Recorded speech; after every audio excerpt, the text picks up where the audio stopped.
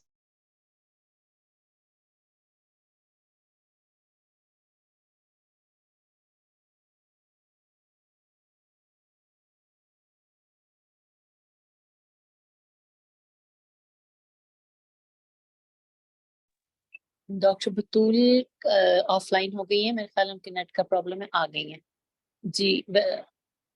Doctor بطول آپ اپنا mic آن کیجئے۔ کیا آپ لوگوں تک میری آواز آ رہی ہے؟ جی اب آ رہی ہے، پہلے آپ آف لائن ہو پلیز گیا کوئی تھا مجھے بتا دے بیچ میں انٹرنیٹ۔ جی بالکل آ رہی ہے ڈاکٹر بطول، آپ کی آواز آ رہی ہے۔ میرا مائک آن ہے اور بیچ میں کچھ انٹرپشن آ گئی تھی آئی تھنک۔ جی بالکل آف لائن ہو گئی تھیں آپ، لیکن آپ کا مائک آن ہے اور ابھی آواز آ رہی ہے۔ Please carry on۔ مجھے آپ لوگوں میں سے کوئی بھی ایک بتا دے کہ کیا میری آواز آ رہی ہے آپ لوگوں کو؟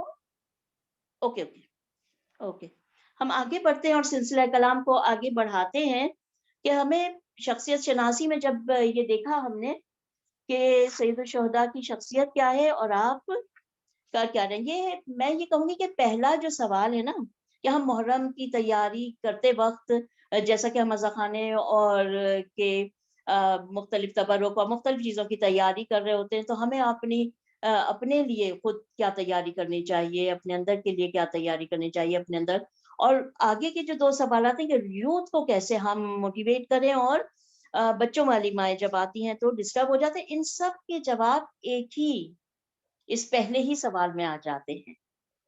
یہ پہلا ہی سوال ایسا ہے کہ جس میں سبھی کچھ آ جاتا ہے یوتھ کے لیے۔ اب بس ٹائم بہت کم ہے غالباً، میں یوتھ کے لیے اگر بتاؤں تو تمام ترین کام یوتھ پر ہی ہونا ہے، اس لیے کہ جوان، ایک نوجوان کا دل جو ہوتا ہے نا، اس پر ایک مرتبہ جو راسخ ہو جائے، جو لکھ دیا جائے، وہ پتھر پر لکیر کی مانند ہے، مگر اس کے لیے مولا کائنات امیر المومنین علی ابن ابی طالب علیہ السلام کی حدیث بیان کروں کہ مولا یہ فرماتے ہیں کہ جو یہ چاہتا ہے کہ وہ کسی کی تربیت کرے، وہ پہلے اپنی تربیت کرے، میں نے مفہوم بیان کیا، وہ پہلے اپنی تربیت کرے۔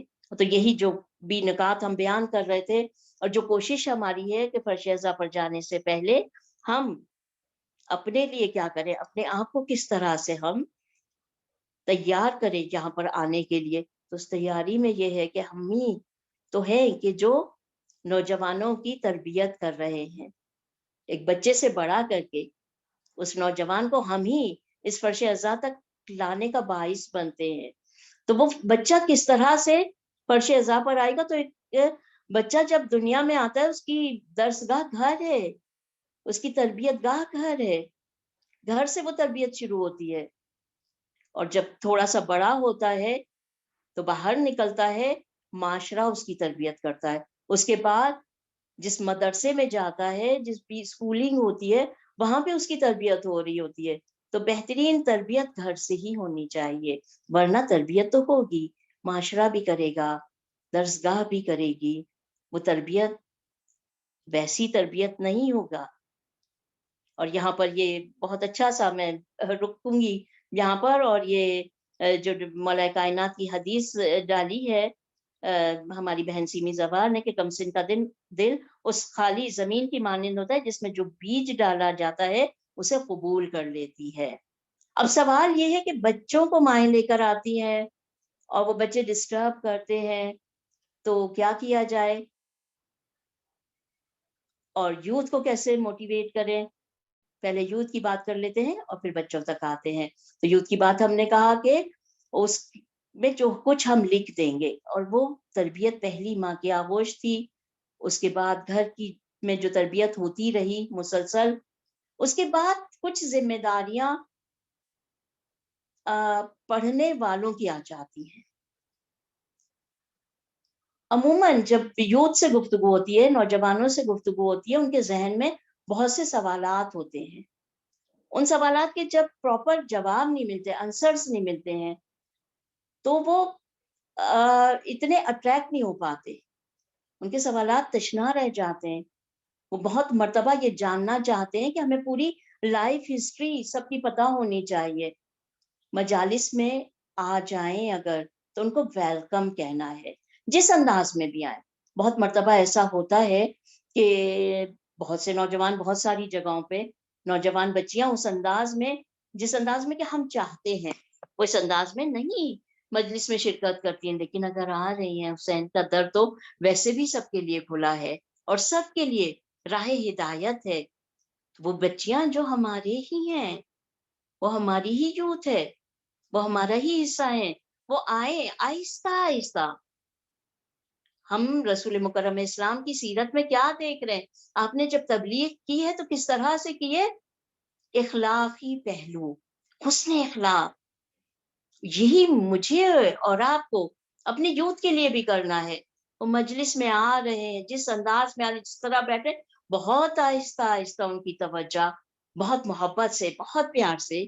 میں بہت آسان الفاظ میں کر کے ان چیزوں کو بیان کر رہی ہوں کہ اس طریقے سے ان کو اٹریکٹ کرنا ہے. گفتگو بہت آسان ہو, بہت سادہ ہو, عمومی زندگی کے متعلق ہو, آئمہ اطہار سے ربط رکھتے ہوئے اس انداز کی گفتگو کی جائے جو ان کو ڈیلی جو چیزوں کا سامنا کرنا پڑ رہا ہے. قرآن مجید کی آیتیں, کیونکہ قرآن وہ کتاب ہے اور آئمہ اطہار کی زندگی وہ زندگی ہے جو قیامت کے تک کے لیے نمونہ عمل ہے. کوئی پہلو کسی وقت کا, زمانے کے کسی حصے کا بھی کوئی پہلو ایسا نہیں ہے کہ ہم اس زمانے میں ہیں, ہم اس دور میں ہیں اور ہم ان چیزوں کا سامنا کر رہے ہیں. ہماری یوتھ ان چیزوں کا سامنا کریے تو اس کا ذکر قرآن یا اہل بیت نے نہ کیا ہوگا, اپنے عمل میں نہیں بتایا ہوگا. فارمولاز دے دیے, ان فارمولاز کو اپلائی کرنا میرا کام ہے, ہمارا کام ہے یہ. تو بالکل اسی طرح میں یوتھ کو اٹریکٹ کرنا چاہتی ہوں, تو میں ڈکٹیٹر بن کر, بہت افسوس کے ساتھ, میں اس طرح نہیں کر سکتی. میں ماں ہوں اور میں اپنے بچوں کے ساتھ اکثر یہ زیادتی کر جاتی ہوں کہ ڈائریکٹ ایک حکم صادر ہے. ایسا نہیں ہے. پہلے میں خود اپنی تربیت کروں, پہلے میں عمل کی منزل پر آ جاؤں, اس کے بعد میں عمومی طور پر ان اچھائیوں کو بیان کروں, کو محبت بتاؤں, میں ان کے بارے میں بتاؤں. میں نے تو بہت محدود کر دیا ہے دین کو. میں نے مجالس, اگر میں صرف مجالس کی حد تک دیکھوں اور میں اگر کردار بتانا چاہوں, میں نے جناب قاسم کی شخصیت کو کتنا محدود کر دیا ہے. جناب قاسم میں نے کم سن بچہ بتایا ہے, فقط اتنا. اگر میں نے بہت زیادہ بتا دیا ہے, میں نے ان کی مہندی کا غم, کہ ان کی مہندی کا غم, اور میں نے ان کے جسم کے پارا پارا ہونے کو, جس کو بھی میں نے بہت واضح نہیں کیا ہے, بہت محدود کر دیا ہے. کیا میں نے شہزادہ قاسم کے اس جملے کا مطلب خود سمجھا اور اپنے بچوں کو سمجھا دیا کہ چچا جان, موت میرے لیے شہد سے زیادہ شیریں ہے. یہ جملہ بہت عمیق جملہ ہے. یہ جملہ اپنے اندر گہرائی رکھے ہوئے ہے کہ جناب قاسم اس منزل پر ہے کہ جہاں وہ موت کو سمجھتے ہیں, وہ یہ جانتے ہیں کہ وہ کیا چیز ہے جو موت کو شیریں کر دیتی ہے, اور وہ اس منزل پر ہیں کہ وہ عمل کر چکے ہیں اور موت ان کے لیے شہد سے زیادہ شیریں ہو گئی ہے. اگر میں جناب علی اکبر علیہ السلام کی ذات کو دیکھوں, میں نے کتنا ان کو محدود کر دیا. کیا میں نے کبھی ان کی عبادات کا تذکرہ کیا؟ کیا میں نے کبھی ان کی سخاوت کا ذکر کیا؟ نوجوانوں میں سے کتنے نوجوانوں کو یہ پتا ہے کہ وہ شہزادہ علی اکبر جو ہمارے ایج گروپ کے تھے, ان کی ذہنی فکری سطح کتنی بلند تھی اور وہ پروردگار عالم کے کتنے نزدیک تھے. میں نے کتنا سمجھایا. یوتھ کو موٹیویٹ میں اس طرح سے شاید کر سکوں. کہ میں ان کے ساتھ دوستانہ ماحول میں ان کو یہ موقع دیتے ہوئے کہ وہ اپنی بات کر سکیں, وہ کوشچنس کریں, مجھے ان کے آنسر پتا ہو یا نہیں پتا ہو تو دونوں مل کر ڈھونڈیں. اب تیسرا اور بس اختتام,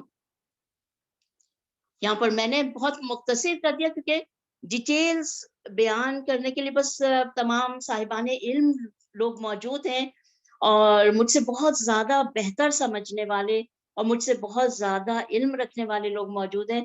بس میری یہ چھوٹی سی کوشش تھی. تیسرا کوشچن یہ تھا کہ چھوٹے بچوں کو لے کر جب مائیں جاتی ہیں اور ڈسٹرب ہوتے ہیں لوگ, تو بہت ساری جگہوں پہ الحمدللہ یہ ہو بھی رہا ہے کہ بچوں کے لیے ایک الگ ایک کمرہ یا ایک جگہ مخصوص ہوتی ہے, یا بیک پہ کچھ ایسا ہوتا ہے اور کچھ ایکٹیویٹیز ہو رہی ہوتی ہیں کہ جو بچے کر رہے ہوتے ہیں اور وہ اسی کا پارٹ بن جاتے ہیں, وہ مسلسل اس دورانیے میں. اب مجھے نہیں پتا کہ بہت ساری جگہوں پہ ایسا ہوتا ہے یا نہیں. بہرحال مجھے ایک شکایت ہے, وہ یہ ہے کہ مطلب بہت دفعہ میں نے ایسا مجلس پڑھتے ہوئے دیکھا ہے کہ بچوں کے ہاتھوں میں سیل فونز ہوتے ہیں اور وہ مختلف اسی میں انہیں ایکٹیویٹیز میں بزی رکھنے کے لیے مائیں جو ہوتی ہیں کہ وہ چاہتی ہیں کہ وہ اسی میں بزی رہیں اور مائیں مجلس کو سن سکیں. تو یہاں پر پڑھتے ہوئے مطلب یہ ہوتا ہے کہ بچہ, مجھے بھی پتا ہے کہ ایک بچہ چھوٹا سا ہے اور وہ اٹھے گا بھی چلے گا بھی تھوڑا سا, وہ یہ نہیں ہو سکتا کہ وہ بڑوں کی طرح پوری طور پہ متوجہ ہو رہے گا اور وہ جو ہے مکمل طور پر اس مجلس کو سننے گا بیٹھ کے, یہ نہیں ہو سکتا ہے. تو تھوڑا سا تحمل میری جانب سے ہو کہ اگر اس طرح ہوتا ہے, اور جہاں تک بہت زیادہ اگر ڈسٹربینس ہو رہی ہے, سیل فون یہ اس کا حل نہیں ہے, سیل فون اس کا حل نہیں ہے. اس کا حل یہ ہے کہ ان کو ایسی ہی ایکٹیویٹیز میں بزی کر دیا جائے کہ وہ منسلک رہے, ان کا بھی رابطہ رہے, وہ مسلسل رابطے میں رہیں, وہ جانے کہ میں اس مجلس میں آیا ہوں, یہ ہے آج ذکر ہوا ہے سید الشہداء کا یا ان کے بچے بیٹوں کا ذکر ہوا ہے, کیا ہے وہ کون ہے, تھوڑا سا جیسے بہت جگہ پہ کلرنگ بکس ہوتی ہے, مختلف ایکٹیویٹیز ہوتی ہے, ہر کوئی نہیں رکھ سکتا, مائیں اپنے ساتھ تو رکھ سکتی ہیں ایسی چیزیں. کچھ مائیں ایک ہی جگہ کے, اگر ایک ہی گروپ ہے, ایک ہی محلہ ہے, وہاں پر جمع ہو رہی ہیں مائیں, خود اپنے ساتھ کچھ چیزیں لے کے اس طرح کی جا سکتی ہیں. تو اس طرح سے شاید کہ یہ مسئلہ حل ہو سکے. بس یہیں پر میں اپنی گفتگو کو اختتام کی طرف لے جاتی ہوں. پروردگار عالم سے دعا ہے کہ بار الہ ہم جو بھی کوششیں کر رہے ہیں, ہم سمجھنا چاہتے ہیں کربلا کو, ہم سمجھنا چاہتے ہیں مقصد کربلا کو, ہم سمجھنا چاہتے ہیں اور ہم اس میں داخل ہو کر حصہ بننا چاہتے ہیں کہ جب خون سید الشہداء کا بدلہ لیا جائے گا ہم اس میں شامل ہوں. ہم اسی وقت شامل ہو سکیں گے کہ جب اس عظیم قربانی کو ہم نے سمجھ لیا ہوگا. پروردگار ہماری اس کوشش کو اپنی بارگاہ میں قبول فرما. ربنا تقبل منا انک انت السمیع العلیم. جزاک اللہ, ماشاءاللہ بہت ہی زبردست, بہت زبردست. مولا آپ کو اس کی جزا دیں. اور اب میں انشاءاللہ آج اس یعنی سفر کیا آدھا سفر ہم نے طے کر لیا. اب کل ہماری یو ایس سے سسٹر ملکہ جعفری ہمیں لیکچر دیں گی اور اس میں وہ بتائیں گی کہ کس طرح سے بچوں کو اور ٹوڈلرز کو ریلیجن کے بارے میں بتائیں, پیدا ہونے سے پہلے اور پیدا ہونے کے بعد. بہت ہی انٹرسٹنگ ٹاپک ہے, آپ لوگ خود اس کو جوائن کریں اور جو چھوٹے بچوں کی مائیں ہیں ان سے بھی کہیں. اب میں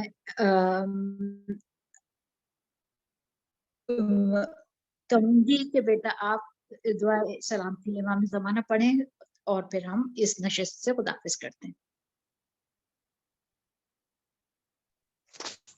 بسم اللہ الرحمن الرحیم. اللہم کل ولیک حجت ابن الحسن صلواتک علیہ وعلی آبائہ في هذه الساعة وفي كل ساعة وليا وحافظا وقائدا وناصرا ودليلا وعينا حتى تسكنه أرزك طوعا وتمتعه فيها طويلا برحمتك يا أرحم الراحمين. اللهم صل على محمد وآل محمد وعجل فرجهم